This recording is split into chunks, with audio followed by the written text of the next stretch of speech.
Hello, hello. Welcome back to the Body Positive Vidcast. I'm the Body Positive Fit Coach. My name is Gretchen, and I talk about all things that have to do with women and self-acceptance and generally living a life full of joy. And that is why today Amy is here to talk with us. So I love to let guests introduce themselves because you know yourself so much better, even though we met a long time ago. I've known her for a long time. I've watched her just become a really, really cool person, mom, all that. But Amy, tell us about yourself.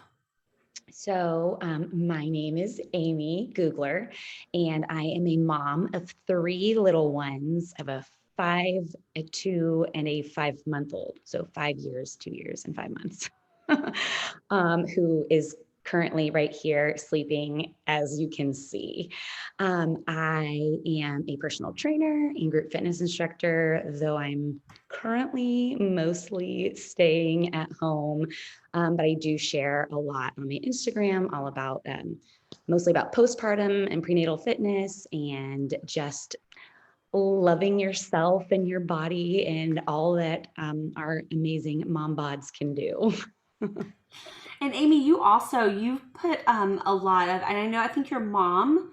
Yeah. Um, what remind me exactly? Is she? So my What exactly is mom, she? yeah, she's an IBCLC, so a Okay, certified lactation consultant. So yes, I also like to talk a lot about breastfeeding I love and it. also breastfeeding and fitness and how, there's lots of myths around what you can and can't do with breastfeeding and postpartum. So I try to dispel some of those and encourage moms to, be active.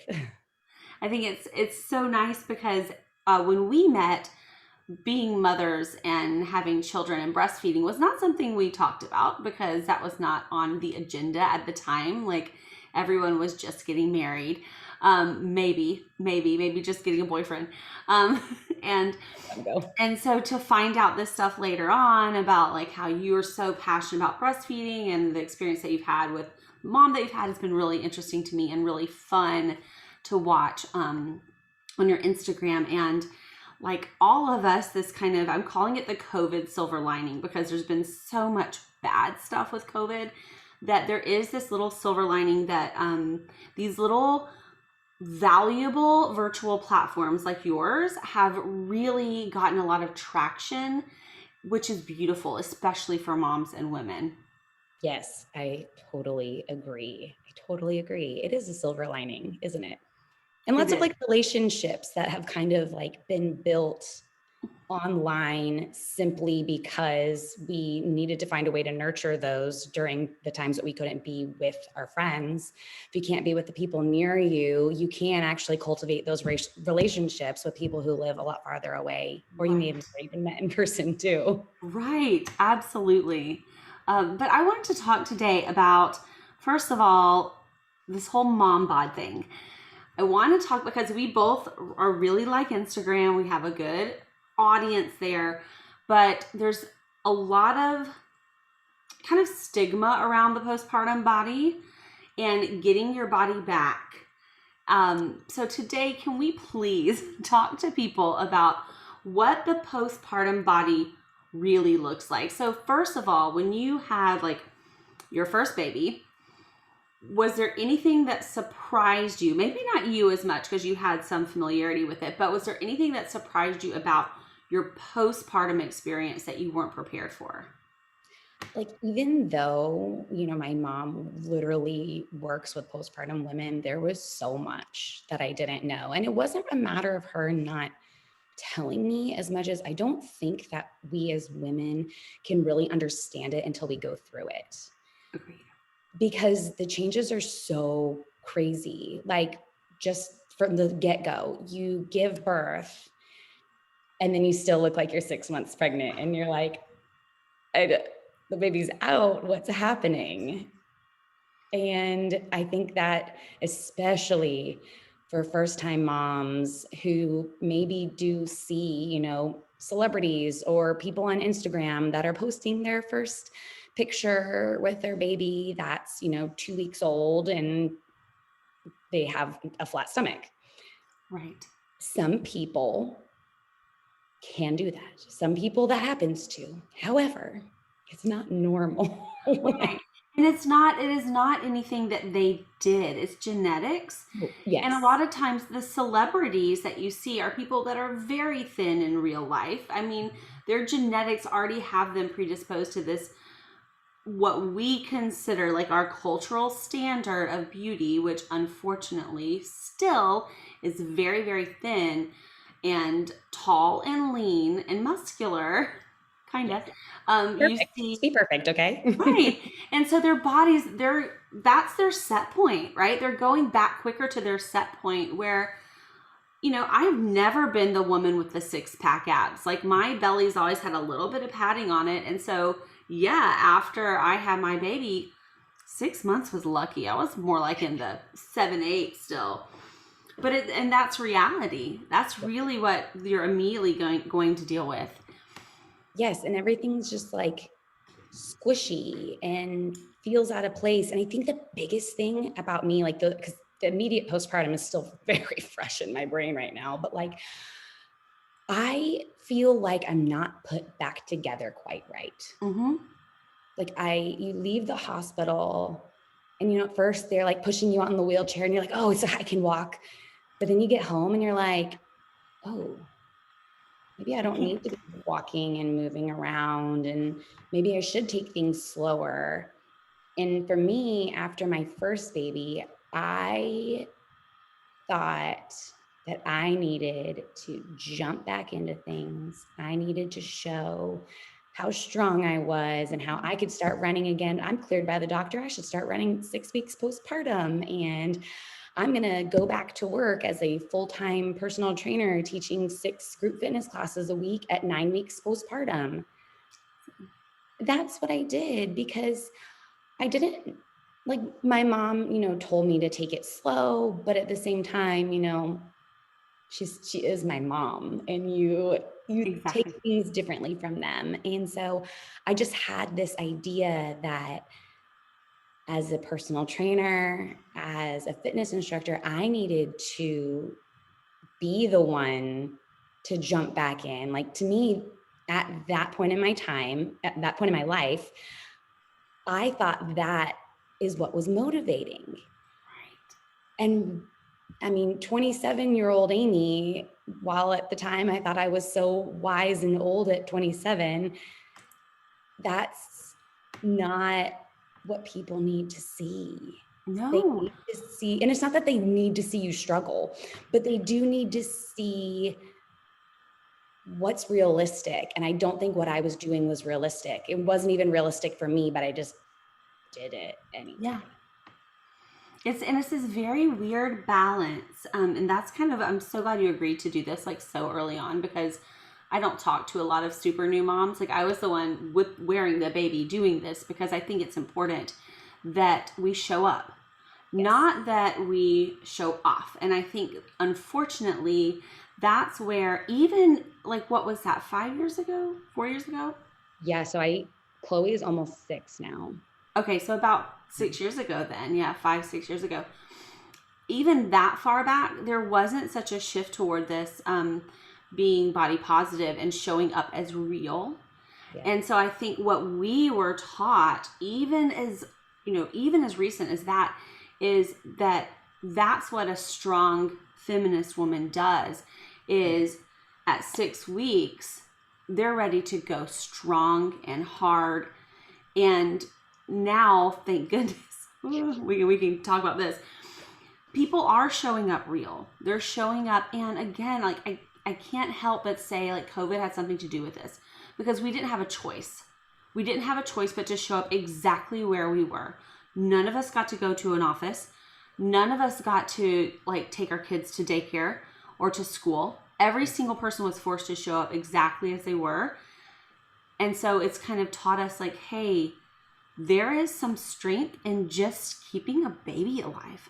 Like, there is some strength in being able to feed your baby. Like, if you're a nursing mom, or even if you're using formula, that's an effort, like probably more of one, not gonna lie. There's some points where I'm like, middle of the night, pop a boob out, I'm so happy. Like, Oh yeah, me too. so I'm just really like, it's been a really beautiful thing to see. So how has that shifted for you? Like, what does third pregnancy and third postpartum period look like?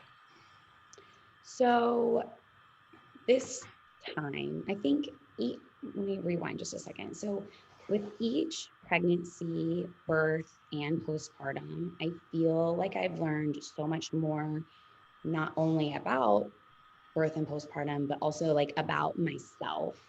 I find that I learn not like only how capable I am, but how to be vulnerable. And so at the beginning, I was like, I am capable, I am strong. I'm a personal trainer. I need to show, how strong I am. And then with my second, with Brody, I was like, okay, yeah, I am strong. And I'm going to run a half marathon at 6 months postpartum, but I'm going to slow down a little bit. And I did. I slowed down a little bit with Brody. And then with this one, my little COVID baby, during COVID, I connected to a lot more women that are in like the birth and postpartum realm, if you will. And I learned a lot just from them. I feel like my birthing experience also had a lot to do with how I chose to recover postpartum. And I met a friend who told me all about her postpartum recovery class, and I took it. And it was a 6-week online class. We just did it right via Zoom. I did it in my bedroom, and it was okay to have my baby. My kids came in and told me goodnight during the classes. It was every Monday for 6 weeks. And despite like being a personal trainer and thinking that I know these things about postpartum women, I learned an immense amount of information. And it's that kind of information that I feel like we need to like shout from the rooftops to every woman. Like, we are not doing enough for our moms. We're sending them away at a 6-week postpartum check saying, essentially, your external wounds are healed. Right. You can go have sex and you can go work out again. It's all about a very like physical, external box. Like, you're good to go. Dare we say, and dare we go here, like, it's all about like, can the man do what he wants to do? Okay. Yep, you're not gonna die. My doctor told me when she was like, okay, yeah, I bet your husband's happy. I was like, he can be as happy as he wants to be, but nothing's happening. Yeah. And she goes, oh, I have some women whose husbands are texting them during the appointment to make sure they're cleared. And I was like, God bless them. Well, and I think you hit the nail on the head when you're like, everything externally looks good. Not to get into my personal story, but I had some major pelvic issues that were kind of fixed, and then I had another baby. So what's your body going to do? The exact same thing. And every pelvis is different. Every postpartum looks different. And doctors are exactly trained to make sure that the woman's not going to die. The baby's then you have the pediatrician, the baby's healthy. But there are a slew, like you're saying, there's a slew of other modalities, and personal trainers are not it unless they are a personal trainer that has a specialty or has spent a lot of time studying postpartum. And yeah, sometimes we have to step down from where we stand and go, okay, this isn't my specialty. I need to go find somebody else. And that's hard. That's hard for a strong woman to say, no, I need to almost go backward and retrain everything. Yeah. Well, it's kind of just like as a person, like we can't know everything. And as a personal trainer, it was never my job to know what a postpartum woman's body can and can't do. I think that maybe it would not be a bad idea for personal trainers to know a little bit more about prenatal and postpartum women. Now, I know you can make that a specialty, and I've done a lot of work in it since then. Yeah. But isn't it funny that now that's like kind of, for me too, like that's not a huge interest area because of personal experience. Absolutely. that's what I care about now. Like, to be honest, I'm not sure that I'll ever, like, I don't know if I'll go back to a gym to just be a generic personal trainer. Like, I want to work with moms. I want to work with women that like need me because I do know more about what they are going through. I think I just love the mamas. It's And it's a I've been there. passion. It's a passion, and I mean, we both know you follow your passion, and you will always like find the people that need you. And if you think like stepping into a gym, that's like the statistic is 15%. Reality, and that's who like has a gym membership. So let's say reality is probably half of that, maybe 8% of the population. And a lot of times what you're doing in a gym is you're kind of just teaching fit people how to do crazy things and get fitter. You're not reaching those people, which you have the luxury of reaching through your platform now, which I think is a beautiful thing. So yes, we talked a little bit about the whole different postpartum. Is there anything else you want to add about baby 2 and 3 and anything? I love the idea of the specialty class that you took. Yes. So, fun fact, I haven't actually really like announced it yet, but I am training to be certified in it. So two classes. I'm training to be certified in a birth ball workshop, so stability ball, right? And it's for pregnant women to learn how to use the birth ball while they're pregnant to strengthen their bodies and also get their pelvis and baby in the right position for birth. And then also just like strengthening your body for labor, because labor is more than a marathon. And I can say that because I've run a few and also had a few babies. And so, yeah, the first one's birth ball basics and the other is it's postpartum recovery. So I'm almost done with birth ball basics, and then I'm going to start training for postpartum recovery, and then I'll start teaching them. And again, it's online. So I just felt like I learned such a wealth of information. And so I contacted the woman who started, it's called fourth trimester fitness method, because the fourth trimester, those first 12 weeks postpartum, again, your doctor clears you at 6 weeks, but really your greatest recovery time is those 12 weeks. It takes, like, you give birth and you have a wound the size of a dinner plate inside of your uterus. And I think women don't realize that. Like, that's big. Inside of your body. And 6 weeks. It's almost like, imagine that you got a scab that wasn't quite healed ripped off of your arm. You know, like, it's same concept. Like, how sensitive is that skin? How vulnerable is that skin? It's just, well, think about surgery. I mean, and many babies are born via C-section, which is major surgery. When I had surgery on my arm when I was younger, right? And you have your surgery, you cannot do anything for, let's call it 6 weeks. And then your doctor sends you to a physical therapist or tells you to do some sort of very specific training to heal that part of your body. Like, I did physical therapy for my arm for months. But we have a baby, our insides are rearranged, and you were not given anything. No. It's really, and thank goodness that it's starting to come to a lot of other people's minds, and you're seeing a lot more of like, hey, problems peeing, like, are you peeing yourself and you're this far out? Not normal. I talk to I work with some very like basic clients who are just like, I love your fitness program, I'm still peeing my pants. I'm like, okay, you need to go here for just a, and it's not all about Kegels. Like, I literally have a blog post and reel going up tomorrow, and it is 8 postpartum fitness myths debunked. I kid you not. And that's just it. It has been normalized that moms just pee themselves.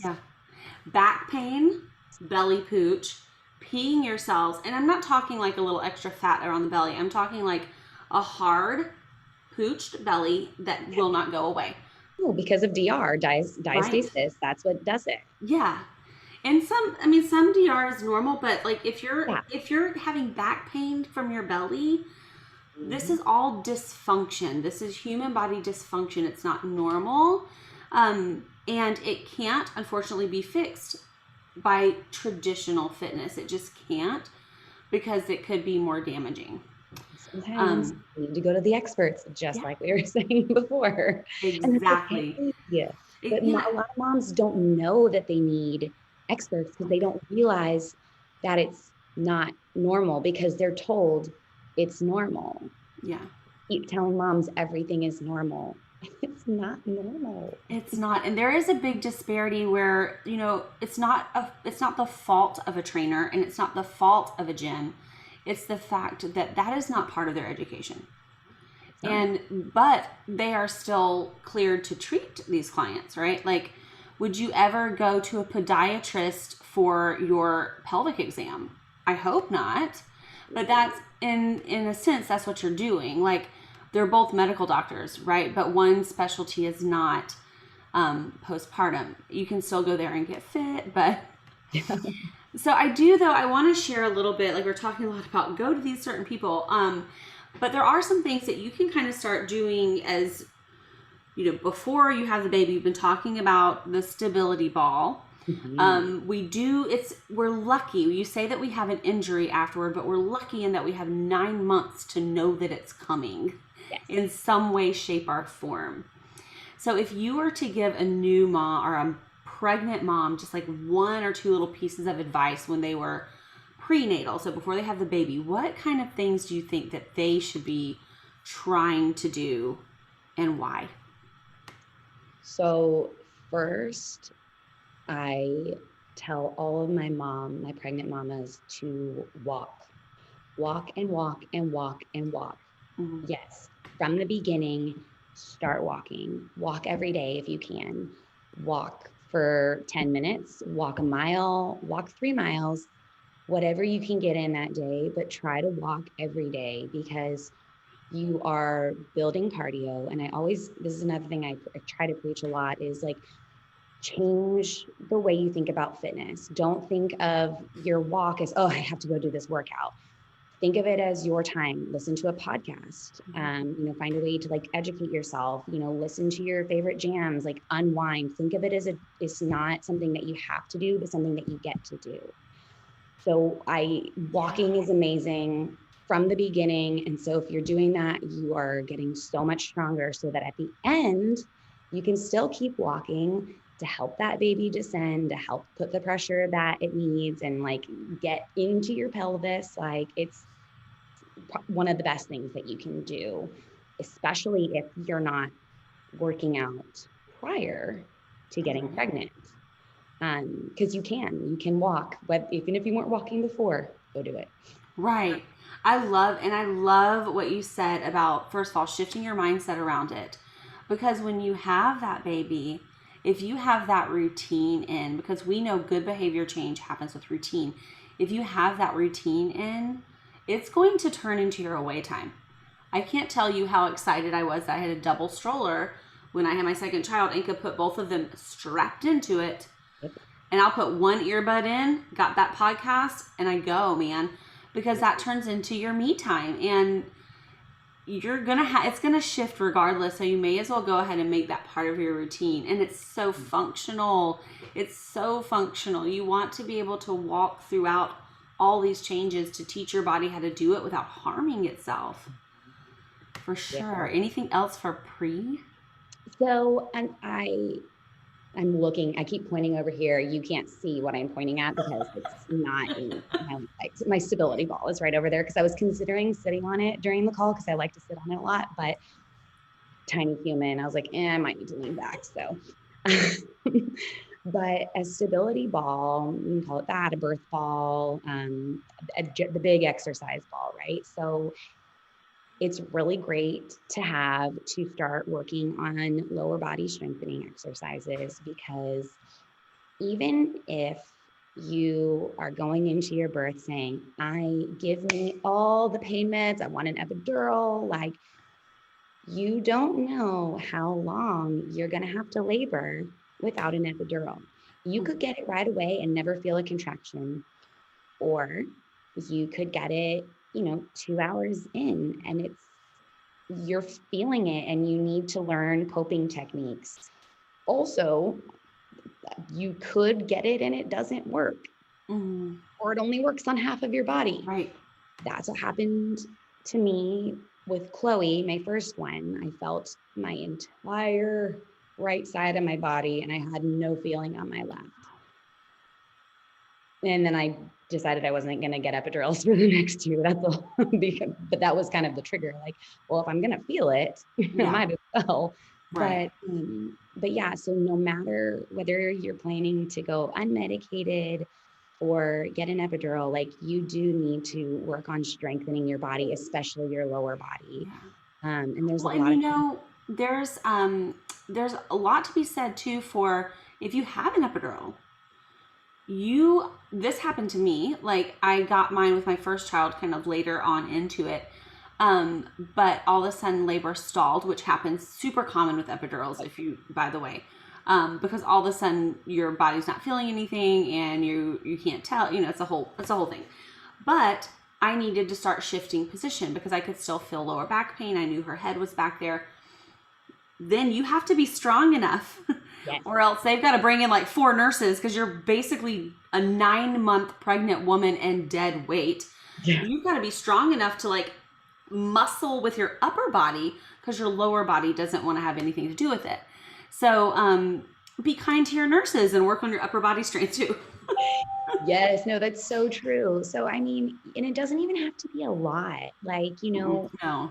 Just you can do body weight movements or get a couple of dumbbells. You can sit on your ball and do bicep curls and overhead presses, chest flies. Like there's so many things that you can do while sitting and watching TV. Don't have time to sit and watch TV because you have a lot of kids. I get that. But there's always some time that you might have 5 minutes. 5 minutes here, 5 minutes there. It goes a long way. And again, once you start doing it, you start thinking about, oh, I didn't do that today. And it becomes routine because when you don't do it, it feels weirder than when you actually get it done. And what do you think about, so people used to always say, if you haven't done it before, don't do it when you get pregnant. And you might have people thinking now, well, I don't lift weights, so I shouldn't. Or I've never been on a stability ball, so I shouldn't. What are your thoughts around that? I agree, and I think it's true. I don't think you should go start training for a half marathon or even a 5K if you've never run before. It's okay. Wow. You can let the baby free. It's fine. If you've never trained for a 5K, you never run a half marathon, this isn't the time to do it. So instead, walk. If you've never lifted heavy weights before, it's not the time to do it. But if you were doing CrossFit before you were pregnant, then you can continue doing it. You keep continuing doing what your body is capable of doing. You'll have to, knock down the weight. But that doesn't mean, say, getting on a stability ball or grabbing some 5-pound weights. If you weren't doing that before pregnancy, that's something your doctor will encourage you to do. It's not so crazy and so taxing on your body that you can't begin now, because we're talking low impact COVID life, right? It's so normal. But like doctors encourage you to take part in, low impact exercises. They want you to get your 30 minutes of exercise in a day, especially as a pregnant woman. We no longer believe that, pregnant women should do nothing. Right. And two, like there is a potential to detrain from not doing anything too, because even if you say you're not doing anything, you are at a certain weight, you're still walking around, you're still puttering around your house. Well, let's say you start gaining weight when you're pregnant, which you will, totally normal. Friends, I will tell you right now, as this will embarrass some people, but I gained 50 pounds. Like, that's a lot of weight. Probably more than I thought I should, but my doctor never said anything about it. I Yeah. never had any bad markers. So that's my body. I also had a ton of fluid retention. Like, it was just my body. Did I obsess about it in the first pregnancy? Absolutely. Did I lose most of it? Again, not all of it. And get pregnant again and same thing? Yeah. So it happens. But let's say you gain a lot of weight and then you're like, oh, that's too much. So I'm going to sit back and not do very much. Your body, even from that like normal state, will start to get weaker because you're not doing anything. And so you have to kind of meet that weight gain with at least some body weight movement. Yes. That's like you're saying, the walking, you've got to do it. It's not really, we live in a time where it's optional, but as the body was designed, it's not optional, you know? Yeah. Also about that, it just, not only are we gaining weight, but our pregnant bodies have so many hormones just rushing through it all the time. We have relaxin, and that is literally making our ligaments so much looser than they were before, so that our pelvis can open up, so that we can deliver a baby. Mm-hmm. But that relaxin, loosening everything is going to take a toll if we're gaining weight and not trying to strengthen our bodies at the same time. That's what's going to cause injury for you postpartum, because you didn't go into it strong during your pregnancy. And you're going to have a weight to lift eventually. You may as well at least lift like anywhere from like 5 to 10 pounds, because that's about how much your baby's going to weigh. Like, you're going to be lifting. Now I've got an 18-pound baby on my shoulders and my waist that has literally been asleep in here since like 1 o'clock. Yeah. I mean, so we don't have a ton of time. I don't want to take up too much of your time today, but I guess for the postpartum, like we've talked a little bit about the training, but just, is there anything that you want to say about the whole getting your body back, what that was like for you, how does that phrase feel to you when you hear people say, oh, I can't wait to get my body back, or lose, even better, lose the baby weight? Yeah, the get your body back phrase bothers me because, and it didn't used to, but as I've grown and as I've had more babies and as I've learned more, it bothers me because that means, by saying I want to get my body back, I'm saying that what my body is now isn't good enough. And in all reality, like, God designed us to do this. Like, our bodies are so cool. Like, we can create a human from scratch. Like, that's what we're doing. We are creating a human from scratch. I love it. Yeah. Exactly what it is. And like, you have this little speck of an egg and it turns into a full human baby. And it comes out, and we're saying to get our bodies back that what our bodies did and what we were designed to do isn't good enough.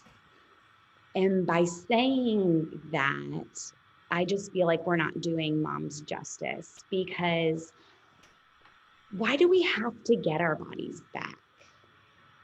And our bodies, like, okay, so they say, you'll never get your body back. And I do agree with that. But at the same time, I mean, you can come back fitter and stronger after babies. I'm just gonna throw this out there.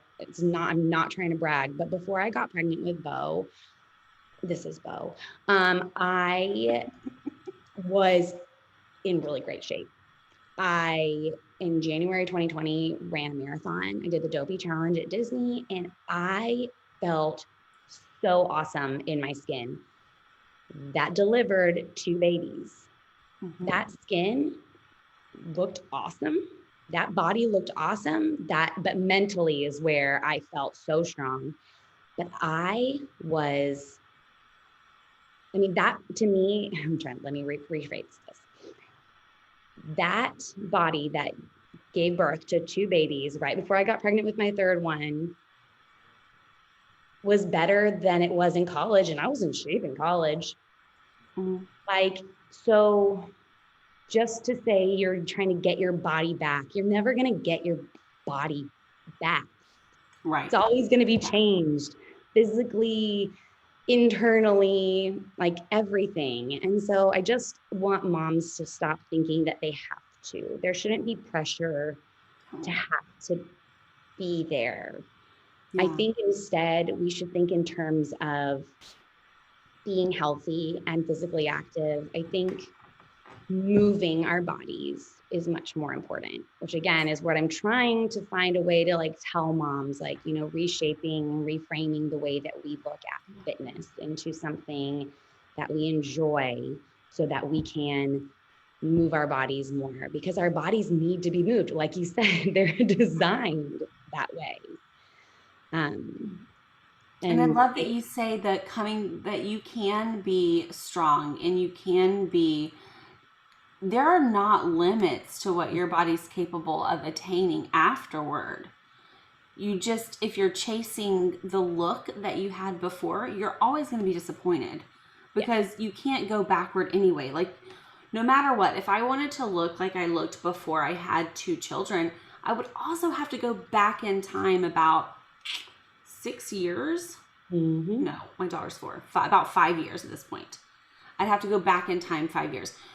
There's a natural aging that happens in 5 years. Like, why are we chasing this going backwards when we could just, if we embrace where we are and we move forward, we could have so much more. And, you know, like you said, God designed us and designed our bodies for a purpose. So he can also design what else you can do with it if you just step into that, you know, like step into this body that you have and say, okay, I might have a little bit of a backache. I might have a little bit of pelvic floor dysfunction. I'm going to deal with that. And then I'm going to move forward. Mm-hmm. So, yes, love that. I love that. The only one more thing I really want to say about postpartum is that strengthening your core and your pelvic floor needs to be your number one goal before you start trying to jump into some sort of fitness routine. I thought it was normal to pee my pants when I ran when I had my first baby. And I went for my first run, I think I was like 7 weeks postpartum. But nobody told me, you don't need to do that.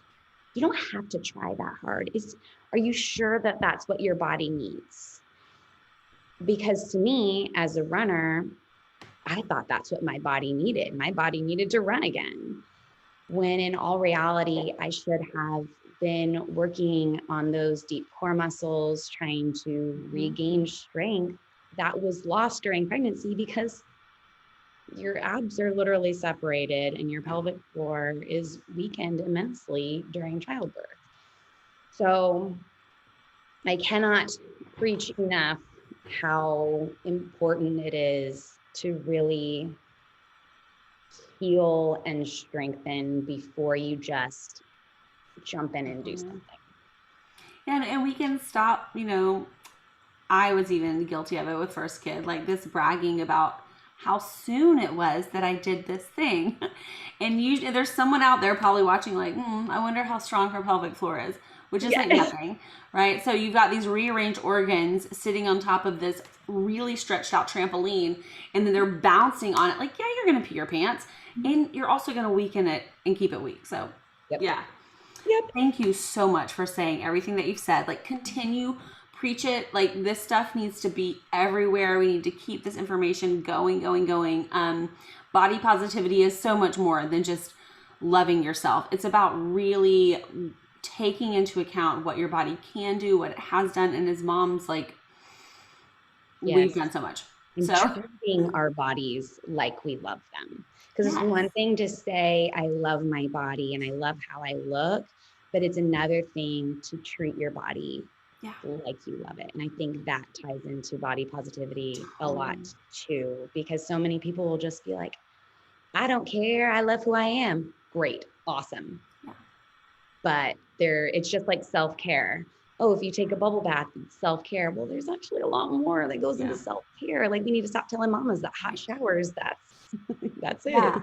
Like it might be some days, but bottom line is everything, and this is what I tell moms, I tell clients, is when you're being body positive or when you're doing self-care, everything has to lead up toward the ultimate goal of where you want to be.